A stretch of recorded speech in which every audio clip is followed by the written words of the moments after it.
నమస్కారం. వార్తలకు స్వాగతం. ముందుగా ముఖ్యాంశాలు.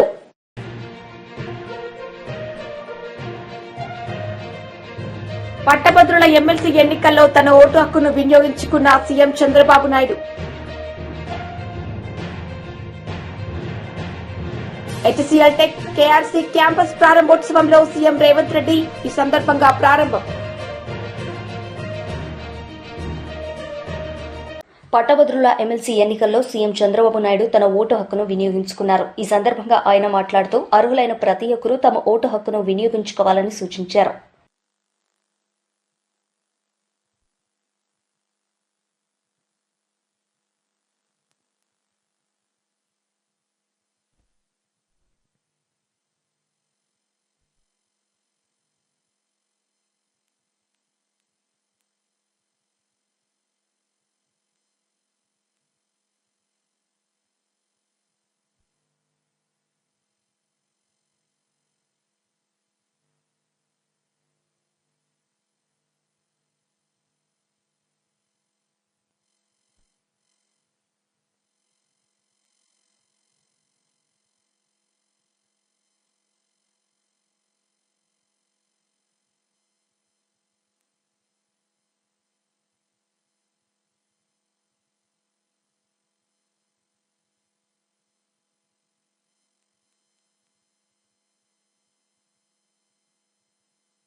ఎమ్మెల్సీ ఎన్నికలు జరుగుతున్నాయి. అది కూడా టీచర్స్ కాన్స్టిట్యున్సీకి.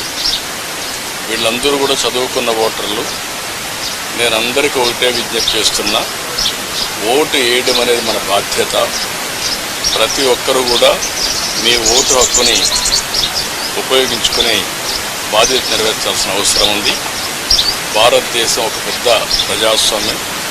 ఈ ప్రజాస్వామ్య దేశంలో ఓటు అనేది ఒక పెద్ద ఆయుధం. మీ అభిప్రాయాలు మీరు చెప్పడానికి కానీ, అదేవిధంగా భారతదేశంలో ప్రజాస్వామ్యాన్ని చైతన్యంగా పెట్టడానికి ఈ ఓటు అనేది ఒక హక్కు కింద తీసుకొని అందరూ కూడా ఒక బాధ్యత కూడా. ఆ విషయం కూడా మనం గుర్తుపెట్టుకోవాల్సిన అవసరం ఉంది. ఎప్పుడైతే ఓటేస్తామో అప్పుడు మనందరం కూడా ఒక చైతన్యవంతమైన ప్రజాస్వామ్యానికి నాంది పలుకుతాం. అది ప్రోగ్రెస్కి కానీ, వెల్ఫేర్కి కానీ, భారతదేశ ప్రతిష్టకు కానీ పనిచేస్తుంది. ఈ ఓటు హక్కు అనేది ప్రతి ఒక్కరూ ఉపయోగించుకోవాల్సిందిగా ప్రతి ఒక్కరికి విజ్ఞప్తి చేస్తుంది. హెచ్సీఎల్ టెక్ కేఆర్సీ క్యాంపస్ ప్రారంభోత్సవంలో సీఎం రేవంత్ రెడ్డి పాల్గొన్నారు. ఈ సందర్భంగా ఆయన ప్రసంగించారు. Good morning everyone. My colleague minister T Sridhar Babu garu, mister Vijay Kumar, CEO and Managing Director HCL, Mr. Pawan Vadapalli, CVP and Global Head Digital Business, and Mr. Jayesh Ranjan, Special Chief Secretary Telangana Government. All of you wonderful professionals. I'm happy to inaugurate the KRC campus of HCL in Hyderabad. Every day these days I'm either signing new MOUs with multinational and big corporations come to Hyderabad, or we are inaugurating new facilities of MOUs we signed last year. Today, Hyderabad and Telangana are the fastest growing city and state in the entire country. In just over 1 year, I'm proud to share we have received highest investments in Telangana, both domestic and foreign. We have made it the number one in job creations. We have highest AI adoption and lowest inflation. When I first said I will make Telangana $1 trillion GDP state, some people said it was not possible. Now, after 2 trips to Davos, where we signed 40,000 crores and 1.78 lakh crores MOUs, every 1 year, everyone is saying yes, Telangana raising cannot be stopped.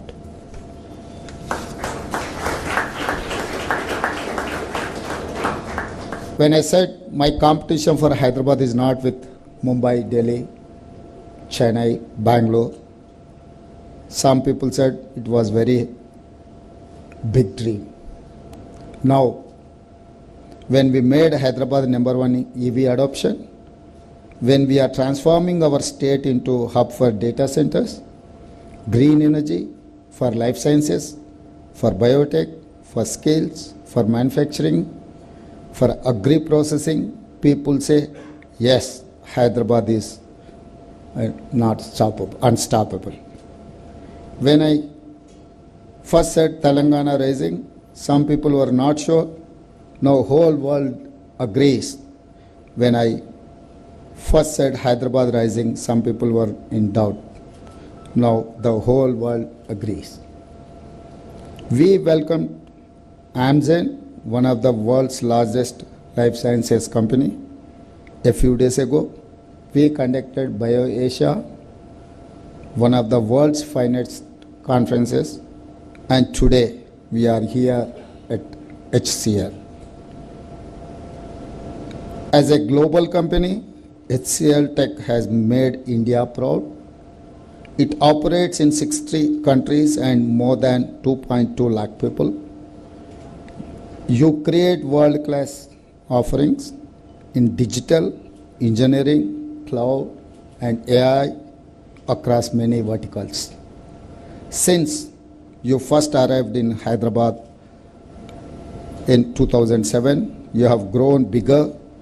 Today, with this world-class facility at KRC, with nearly 5,000 people in 3.2 lakh square feet area, HCL Tech will do great things in Hyderabad, just like Telangana government. 22nd IO Asia 2025 వాలిడిక్టరీ హెచ్ఐసిసిలో కేంద్ర మంత్రి కిషన్ రెడ్డి పాల్గొన్నారు. ఈ సందర్భంగా ఆయన మాట్లాడారు. Over the last decade, India's Prime Minister, Honorable Narendra Modi leadership has worked tirelessly to lay foundations of the Atmanirbhar Bharat, a self-reliant India. As a result, we have transitioned from a second largest defense importer to the top 25 defense exporter nations. In 2024, we had a zero export of mobile phones, and today exports of mobiles from India crossed rupees 1.2 lakh crores. We aspire to be a 5 trillion economy over next couple of years, and India will emerge a 7 trillion economy by 2030. We have set an ambitious target by our Honorable Prime Minister, 30 trillion economy by 2047 with a per capita income $18,000 per annum. Friends, all of this happened due to vision, leadership, speed of execution, talent of youth, experts of our dynamic entrepreneurs. Over the past decade, the government of India has transformed the fear of doing business into easy of doing business. This was possible due to our government carrying out revolutionary reforms across the multiple sectors, industries, across all sectors are gaining immensely from establishment of single large market through one nation, one tax regime, the uniform goods and service tax regime. Similarly, financially, inclusion has significantly improved, with nearly every village now having a bank or branch or banking correspondent. Loans from MSMEs and business have become much easier, and even ordinary street vendors have been linked to easy loans, where the loans given to the farmers and agriculture sector have more than doubled. Under the Mudra Yojana, financial assistance to all the needy persons to given loans and young and small entrepreneurs. As a result of several initiatives in India, global studies now show that over past decade, the provision of basic amenities and empowerment has helped 25 crores Indians to raise out of. MLC Lella Appireddy media సమావేశం నిర్వహించారు. ఈ సందర్భంగా పలు అంశాలపై ఆయన మాట్లాడారు. నేను సూటిగా అడుగుతా ఉన్నా, మా ప్రీతమ నాయకుడు జగన్మోహన్ రెడ్డి గారు మాట్లాడినా, వైఎస్ఆర్ కాంగ్రెస్ పార్టీకి సంబంధించినటువంటి నాయకులు మాట్లాడినటువంటి సందర్భాల్లో కూడా ఇవాళ శాసన మండలిలో ప్రధాన ప్రతిపక్షంగా ఉన్నాం. ప్రధాన ప్రతిపక్షంగా ఉన్నటువంటి పరిస్థితుల్లో ఈ రాష్ట్రంలో జరుగుతున్నటువంటి అనేకమైనటువంటి అక్రమాలపైన, ప్రభుత్వ లోపాలను ఎత్తి చూపే ప్రక్రియకి సంబంధించి కూడా ఏ విధంగా పనిచేస్తుందో గడిచిన 2 రోజులుగా మనం అందరం కూడా చూస్తానే ఉన్నాం. అదే విధమైనటువంటి రీతిలో అసెంబ్లీలో కూడా ప్రధాన ప్రతిపక్షంగా ప్రభుత్వ తప్పులను ఎత్తి చూపాలా, ప్రజా సమస్యల్ని ప్రభుత్వం దృష్టికి తీసుకెళ్లాలనే ఆలోచనతోనే ఇవాళ ప్రధాన ప్రతిపక్షంగా మమ్మల్ని గుర్తించమని వైఎస్ఆర్ కాంగ్రెస్ పార్టీ కోరుతున్నటువంటి అంశాన్ని ప్రత్యేకంగా నేను ఇవాళ ప్రజానికాన్ని కూడా గమనించమని చెప్పి నేను కోరుతా ఉన్నా. వాళ్ళు ఏం మాట్లాడుతూ ఉన్నారు? ప్రతిపక్ష హోదా కావాలట, ప్రతిపక్ష హోదా కావాలట, ప్రజల మద్దతు లేదట.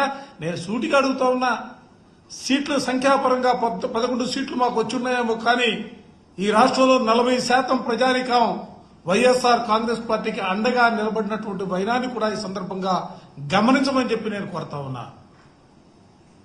మీరంటా ఉన్నారు ఏదో హోదాకు సంబంధించినటువంటి అంశాన్ని, అధికారాన్ని మేమేదో అనుభవించడానికి అడుగుతున్నట్లుగా ప్రజల్లో ఒక భావాన్ని తీసుకురావడం కోసం మీరు చేస్తున్నటువంటి ప్రయత్నాలను కూడా నేను ఖండిస్తా ఉన్నా. ఇవాళ వైఎస్ఆర్ కాంగ్రెస్ పార్టీ ప్రధాన ప్రతిపక్షంగా గుర్తించమని అడుగుతున్నామంటే, ఎందుకంటే అసెంబ్లీలో చూసుకుంటే అధికార పక్షం, ప్రతిపక్షం మాత్రమే ఉంది. అధికార పక్షంలో తెలుగుదేశం పార్టీ, జనసేన, భారతీయ జనతా పార్టీలు ముగ్గురు కూడా ప్రభుత్వంలో భాగస్వాములుగా ఉన్నారు. ఇక 4వ పార్టీ వైఎస్ఆర్ కాంగ్రెస్ పార్టీయే. అందుకే వైఎస్ఆర్ కాంగ్రెస్ పార్టీ ప్రభుత్వాన్ని నిలదీయడానికి సంబంధించి, ప్రభుత్వం తప్పులు చేస్తుంటే ఎత్తి చూపడానికి సంబంధించి, ప్రజా సమస్యల్ని ప్రతిబింబించడానికి సంబంధించి ఇవాళ ప్రధాన ప్రతిపక్షంగా గుర్తించమని చెప్పి మేము కోరుతా ఉంటే దానికి వక్ర భాష్యాలు మాట్లాడుతూ ఉన్నారు. మాకు అధికారమే కొత్త కాదు. మా నాయకుడు ఈ రాష్ట్రంలో 5 సంవత్సరాల పాటు ముఖ్యమంత్రిగా పనిచేసినటువంటి పరిస్థితులున్నాయి. అంతకుముందు కూడా ప్రధానమైనటువంటి ప్రతిపక్ష నాయకుడిగా పనిచేసినటువంటి పరిస్థితులున్నాయి. మేము అధికారం కోసం ఆరాటపట్ల, మీరిచ్చే జీతభత్యాలో లేకపోతే మీరిచ్చే కారులో హోదాను అడ్డు కోరుకోవటంలా. ఇవాళ మేము ఆశించేది, ఆలోచన చేసేది ఒక బాధ్యతాయుతమైనటువంటి రాజకీయ పార్టీగా, 5 సంవత్సరాల పాటు ఈ రాష్ట్రాన్ని పరిపాలన చేసినటువంటి రాజకీయ పార్టీగా, ఈ రాష్ట్రంలో ప్రజలకు ఉన్నటువంటి సమస్యల్ని ఎప్పటికప్పుడు ప్రభుత్వం దృష్టి తీసుకెళ్లాలా, ప్రభుత్వం చేసే తప్పుల్ని ప్రజల దృష్టికి తీసుకెళ్లాలా ఆలోచనతో ఆ విధమైనటువంటి రీతిలోనే ఇవాళ ప్రధానమైనటువంటి ప్రతిపక్షంగా గుర్తించమని చెప్పి కోరుతా ఉన్నాం. హోదా గురించి మేము ఆరాటపడతలా, ప్రతిపక్షంగా మాత్రమే గుర్తించాలని కోరుతా ఉన్నాం. ఎందుకంటే ప్రధాన ప్రతిపక్షంగా గుర్తిస్తే, నిన్న చూశారు అసెంబ్లీలో 17 మంది వైస్ ఛాన్సలర్ని బలవంతంగా రాజీనామా చేస్తే, ఆ రాజీనామాకు సంబంధించినటువంటి అంశాన్ని ప్రభుత్వం దృష్టికి తీసుకెళ్లి ప్రభుత్వాన్ని నిలదీసినటువంటి పరిస్థితులున్నాయి. 4 లక్షల మంది ఉద్యోగాలు ఇచ్చామని చెప్తే ఎక్కడిచ్చారని అడగడానికి మాకు అవకాశం ఉన్నటువంటి పరిస్థితులు. అంటే సమయం ఉంటే, మాకు సమయం ఇస్తే ఈ రాష్ట్రంలో తెలుగుదేశం ప్రభుత్వం రాష్ట్రంలో విద్యుత్ డిమాండ్ రోజురోజుకు పెరిగిపోతోంది. ఉష్ణోగ్రతలు పెరిగిపోవడంతో ప్రజలు ఫ్యాన్లు, కూలర్లు, ఏసీలు భారీగా వినియోగిస్తున్నారు. దీంతో రికార్డు స్థాయిలో విద్యుత్ డిమాండ్ నమోదవుతోంది. ఈ నెల 25వ తేదీ ఉదయం 8 గంటల 3 నిమిషాలకు 16,506 మెగావాట్ల ఆల్ టైమ్ రికార్డు నమోదైంది. అంతకుముందు ఈ నెల 21వ తేదీన 16,412 మెగావాట్ల డిమాండ్ను అధిగమించింది. గతేడాది మార్చి 8వ తేదీన నమోదైన అత్యధిక విద్యుత్ డిమాండ్ 15,623 మెగావాట్లు. దీన్ని ఈ ఏడాది ఫిబ్రవరి 5వ తేదీనే విద్యుత్ సంస్థలు అధిగమించాయి. ఎమ్మెల్సీ కవిత మీడియా సమావేశం నిర్వహించారు. ఈ సందర్భంగా ఆమె మీడియాతో మాట్లాడారు.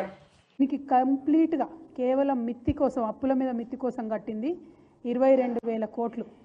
యావరేజ్గా ప్రతి నెల లెక్క కూడా ఉన్నది. అన్ని 10 నెలలు నేను బాగా స్పష్టంగా చూసిన, మరి ముఖ్యమంత్రి గారు ఎందుకు చెప్పారు ఈ మాట అని. ఏ నెలలో కూడా 2,600కు మించి ఒక్క నెలలో కూడా డబ్బులు కట్టలేదు ప్రభుత్వం. మరి ముఖ్యమంత్రి గారు 6,500 కోట్లు కడుతున్నాం నెలకని ఎందుకు చెప్తా ఉన్నారు మిత్తి? ఎందుకు అబద్ధాలు ఆడుతున్నారు? మీరు అబద్ధాలు కంటిన్యూస్గా చెప్పి కేసీఆర్ రాష్ట్రానికి 7 లక్షల కోట్ల పైచీలకు అప్పు చేసిండని అబద్ధాలు చెప్పి అధికారంలోకి వచ్చిండ్రు. అధికారంలోకి వచ్చిన తర్వాత నిజాలు చెప్పాలి కదా. ఎందుకంటే మేమందరం కూడా బీఆర్ఎస్ పార్టీ నుండి అసెంబ్లీలో, కౌన్సిల్లో మీకు నిరూపించినాం, అన్ని కాగితాలు చూపించి 4.3 లక్షల కోట్ల అప్పు ఈ రాష్ట్రానికి తీసుకొచ్చిన మాట వాస్తవం. దాంట్లో ఖర్చు ఎట్లా పెట్టినాం, ఎన్ని ప్రాజెక్టులు కట్టినాం, అన్ని అంశాలు కూడా చెప్పడం జరిగింది. అయినా కూడా పదే ముఖ్యమంత్రి గారు చెప్పిన అబద్ధాలనే చెప్తూ వాటిని నిజం చేస్తామేమో లేకపోతే నిజమైపోతాయేమో అనేటటువంటి ఒక భ్రమలలో ఉన్నట్టుగా అనిపిస్తూ ఉన్నది. ఓ పక్క అప్పులు, ఇంకో పక్క ఆదాయం. ఎంత దారుణం అంటే ఒక రాష్ట్రాన్ని పరిపాలన చేసే ముఖ్యమంత్రికి ఎంత ఆదాయం వస్తుందన్న విషయం అయితే ఖచ్చితంగా తెలిసి ఉండాలి కదా. ఆయన ఏమంటారు, రాష్ట్రానికి 18,000 కోట్ల ఆదాయం వస్తుందని చెప్తున్నారు. మళ్ళీ నేను ఇదే కాగ్ రిపోర్ట్ చూపిస్తూ ఉన్నా. ఇందులో స్టేట్స్ ఓన్ రెవెన్యూ అన్నది కూడా సపరేట్గా చూపించింది. దాంట్లో కాగ్ ఏం చెప్తుందంటే యావరేజ్గా చూసుకున్నట్టయితే 12,000 కోట్ల పైచీలకు ఆదాయం రాలేదు ఈ రాష్ట్రానికి. మరి 18,000 కోట్లను ఎందుకు చెప్తా ఉన్నారు ముఖ్యమంత్రి గారు? ఎవరిని మభ్యపెట్టడానికి చెప్తా ఉన్నారు? ఓ పక్కనేమో ఆదాయం ఉన్నది లేనట్టుగా చెప్తున్నారు, ఇంకో పక్క అప్పులు కట్టనివి కట్టినట్టుగా చెప్తున్నారు. మరి ఇదంతా ఎందుకోసం చేస్తున్నారు? ఏం కన్ఫ్యూజన్ క్రియేట్ చేయాలని చేస్తున్నారు అన్నది రాష్ట్ర ప్రజలు ఆలోచించాలి. ఇంకొక దారుణమైన విషయం ఏంటంటే ఆదాయం పడిపోవడంలో ప్రధానమైనటువంటి కారణం ఇవాళ హైడ్రా. ఎందుకు ఈ మాట చెప్తా ఉన్నా అంటే నేను సాధికారికంగా చెప్పగలుగుతా ఉన్నా. స్టాంప్స్ అండ్ రిజిస్ట్రేషన్స్ యొక్క ఆదాయం ప్రభుత్వం ఏమనుకున్నదంటే 18,000 కోట్లు వస్తుందని ఒక అంచనా వేస్తాయి ఏ ప్రభుత్వాలైనా కూడా. ప్రభుత్వం అఫీషియల్గా వేసినటువంటి అంచనా 18,000 కోట్లు. కానీ వీళ్ళు హైడ్రా పేరుతోని సృష్టిస్తున్నటువంటి విధ్వంసంతో ఆ ఆదాయం పడిపోయింది 5,800 కోట్లకు ఆదాయం పడిపోయింది. ఇది సుస్పష్టంగా తెలుస్తుంది. అయినా కూడా అరాచకం ఆపకుండా నిన్న మొన్న కూడా మలక్పేటలో పోయి మళ్ళీ ఇండ్లు ఊలగొట్టిండ్రు. హైదరాబాద్ యొక్క బ్రాండ్ ఇమేజ్ని సర్వనాశనం చేసేటటువంటి ప్రయత్నం చేస్తుంది కాంగ్రెస్ సర్కార్ తప్పితే పెంచేటటువంటి ప్రయత్నం చేస్తలేదు. కాగ్లో ఉన్నటువంటి వాస్తవాలు ఇవి, నా స్టోరీస్ కాదు, నా కథలు కాదు. కంప్లీట్గా ఆదాయం పడిపోయినటువంటి పరిస్థితి ఉన్నది స్టాంప్స్ అండ్ రిజిస్ట్రేషన్. మరి ఇవన్నీ ఒక పక్కన ఉంటే ముఖ్యమంత్రి గారు ఏం మాట్లాడతారు? ఏం మాట్లాడింది అసలు? ప్రధానమంత్రి గారిని కలిసి కొత్త విషయం ఏమైనా చెప్పిరా? కొత్త ప్రాజెక్ట్ ఏదైనా డబ్బులు ఇవ్వమని అడిగినరా? మొన్న పోయినప్పుడు ఏవైతే ఇచ్చిండ్రో మళ్ళీ అవే రిప్రజెంటేషన్స్ నిన్న కూడా ఇచ్చిండ్రు. ఇచ్చి బయటకు వచ్చి ఏమంటారు, ఎస్ఎల్బీసీలో ప్రమాదం జరిగిందని ఎవరో విలేకరు మిత్రుడు మీలాంటి వాళ్ళు అడిగినట్టున్నారు, పత్రికా మిత్రులు. ఆయన ఏమంటాడు, ఎస్ఎల్బీసీ విషయంలో అసలు బీఆర్ఎస్ హయాంలో పనే జరగలేదు, కంప్లీట్గా మేమే చేసినాం కాంగ్రెస్ వచ్చినాక అని చెప్తారు. ఇది నిజంగా పచ్చి అబద్ధం. ఎస్ఎల్బీసీ విషయంలో కేసీఆర్ గారి యొక్క విశాల హృదయం ఏంది తెలవాలి అంటే ఎస్ఎల్బీసీ ప్రాజెక్ట్ విషయంలోనే తెలుస్తుంది.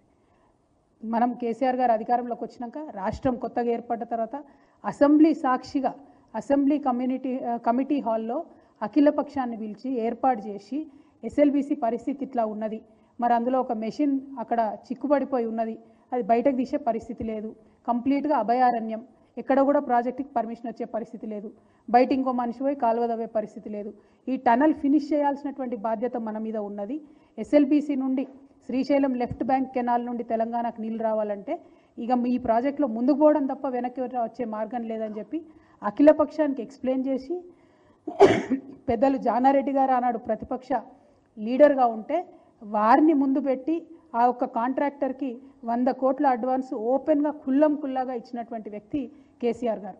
ఆ తర్వాత కరోనా వచ్చింది.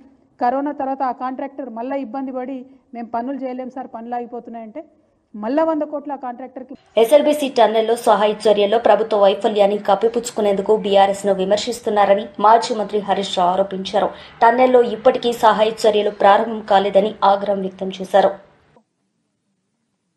ఎందుకు రేవంత్ రెడ్డి గారు సమీక్షించలేదు? ఇక్కడికి వచ్చి ఎందుకు ఆ కుటుంబాలను ధైర్యం చెప్పే ప్రయత్నం చేయలేదు? నేను అడుగుతా ఉన్నా. ఎలక్షన్ పోవడానికి తీరిక ఉన్నది నీకు, ప్రచారానికి పోతున్నావు ఎలక్షన్లకు, కానీ ఇంత ముఖ్యమైన ప్రాజెక్ట్ ఈ రాష్ట్రంలో కుప్పగూలిపోతే పట్టించుకునే బాధ్యత నీకు లేదా అంటున్నా. అసలు ఇవాళ కాంగ్రెస్ అధికారంలో వచ్చిన 15 నెలల్లో 4 ప్రాజెక్టులు కూలిపోయినాయి. ఖమ్మం జిల్లాలో పెద్దవాగు కొట్టుకుపోయింది, చాలా ఆస్తి నష్టం, పంట నష్టం జరిగింది. ఇవాళటి వరకు ఆ ప్రాజెక్టు పునరుద్ధరించే పని జరగడం లేదు. సుంకిశాల కుప్పగూలిపోయింది. హైదరాబాద్కు మంచినీళ్ళు ఇచ్చే సుంకిశాల ప్రాజెక్టు మీ నిర్లక్ష్యం వల్ల, అవినీతి వల్ల ఇవాళ అది కూలిపోయినటువంటి పరిస్థితి ఉన్నది. పాలమూరు ఎత్తిపోతల పథకంలో భాగంగా నిర్మించిన వట్టెం పంప్ హౌస్ జలమయం అయిపోయింది మీ యొక్క నిర్లక్ష్యం వల్ల. ఇవాళ ఎస్ఎల్బీసీ టనల్ కూలిపోయినటువంటి పరిస్థితి ఏర్పడ్డది. 4 ప్రాజెక్టులు కూలిపోయినాయి మీ 15 నెలల్లో. ఏం చేస్తుంది ప్రభుత్వం? నేను అడుగుతా ఉన్నా. అసలు నీళ్లు ఉన్న నీళ్లను కూడా కాపాడలే మీరు. శ్రీశైలం ఇప్పుడు అడికలు చూస్తే మొత్తం ఖాళీ అయిపోయింది. మనకు శ్రీశైలం మీద మహబూబ్ నగర్ జిల్లా కల్వకుర్తి, నెట్టంపాడు, భీమా దాదాపు 2,50,000 ఎకరాలకు నీళ్లు రావాలి. మంచినీళ్లు మొత్తం ఉమ్మడి మహబూబ్ నగర్ జిల్లాకు కూడా దీని మీదనే ఆధారపడ్డది. మొత్తం శ్రీశైలం ఖాళీ అవుతా ఉంటే ఏం ప్రభుత్వం నిద్రపోతుందా? గుడ్లప్పగిచ్చి చూస్తుందా? ఎందుకు చేతగాక చేయలేనట్టుగా ఈ ప్రభుత్వం పనిచేస్తా ఉంది. ఇవాళ కల్వకుర్తి కింద 2,30,000 ఎకరాల ఆయకట్టు ఉంది. రేపు నీళ్లు తగ్గిపోతున్నాయి శ్రీశైలంలో. అక్కడి నుంచి ముచ్చెమర్రి నుంచి తీసుకుపోతున్నారు, పోతిరెడ్డిపాడు నుంచి తీసుకుపోతున్నారు. ఆపే బాధ్యత మీకు లేదా అని నేను అడుగుతా ఉన్నా. ఇప్పుడు అక్కడ సాగర్లో, అక్కడ కూడా నీళ్లు లేవు. సాగర్ ఆయకట్టు 6,30,000 ఎకరాలు సాగర్ ఆయకట్టు ఉన్నది. 2,50,000 ఎకరాలు మహబూబ్ నగర్ లో ఉన్నది. దాదాపు 10 లక్షల ఎకరాల ఆయకట్టు ఉన్నది. అటు సాగర్ నీళ్లు కుడికాలువకి వెళ్ళి ఆంధ్రప్రదేశ్ తీసుకుపోతున్నారు, ఇటు రాయలసీమకు పోతిరెడ్డిపాడికి వెళ్ళి తీసుకుపోతుంటే కేఆర్ఎంబీతో మాట్లాడడమో, కేంద్ర జలవనరుల మంత్రితో మాట్లాడి ఆపే బాధ్యత మీకు లేదా? బీఆర్ఎస్ పార్టీ ముళ్లు గట్టబట్టి పొడిస్తే తప్ప ఈ ప్రభుత్వం నిద్రలేస్తలేదు. ఒక్కసారి కాదు, మీరు చూశారు. మొదటి కేఆర్ఎంబీ మీటింగ్ లోనే మన ప్రాజెక్టులన్నీ కూడా కేఆర్ఎంబీకి అప్పగిస్తూ ఆ రోజు ఒప్పుకొని వచ్చిండ్రు. వెంటనే మా నాయకుడు కేసీఆర్ స్పందించి 10 ఏళ్లు మేము అప్పచెప్పలేదు, సెక్షన్ 3 కింద కృష్ణా నదీ జలాల పంపిణీ అయ్యే వరకు ప్రాజెక్టులు ఇవ్వమని చెప్పినాం, నువ్వు ఎట్లా ఇస్తావు అని కేసీఆర్ గర్జిస్తే అప్పుడు మేలుకొని అసెంబ్లీ పెట్టి లేలే మేము ప్రాజెక్టులు ఇవ్వం, మేము వాపస్ తీసుకుంటున్నాము అని అసెంబ్లీలో ఏకగ్రీవ తీర్మానం చేసిండ్రు. ఎప్పుడు కేసీఆర్ గర్జిస్తే మీరు తీర్మానం చేసిండ్రు. రెండవది, చంద్రబాబు నాయుడు గారు గోదావరి నీళ్లను ఆంధ్రాకు తీసుకుపోయే ప్రయత్నం చేస్తా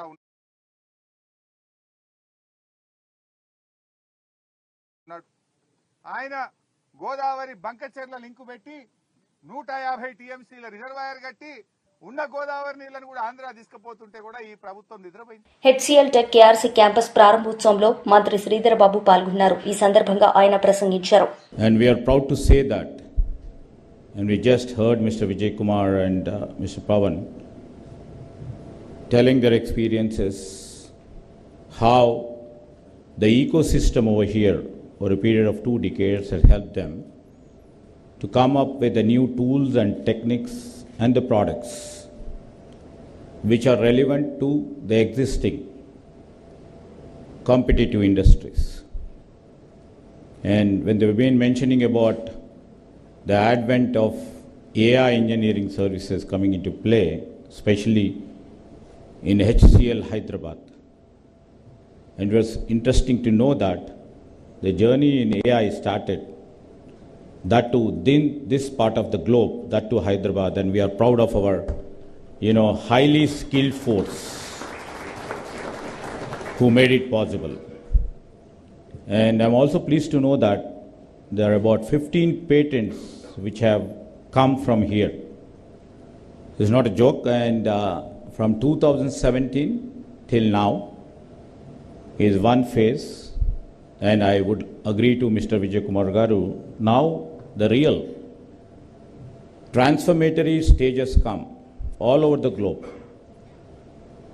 All these years, I'm very fortunate to say that when 1992, our government took the advantage when the advent of IT took place. And in 1992, it's our government, I could like to say that our Congress government started the innings of information technology, laying the foundation stone for the software technology park. And if you have seen, in 2007, you are the true witness, we encouraged many companies from all over the globe to come, coexist with us, collaborate with us, and see that, the best of the talent available here will be helpful for them, vice versa. It will be helpful for our state. And now, the traditional IT mode phase is over. I think so. Recently, our Chief Minister, in his dream, our government dream is to make our economy a 1 trillion economy. How do we take IT into our fold and leverage from it? If we move, in a traditional mode, we can't achieve. వార్తలు ముగించే ముందు ముఖ్యాంశాలు మరోసారి.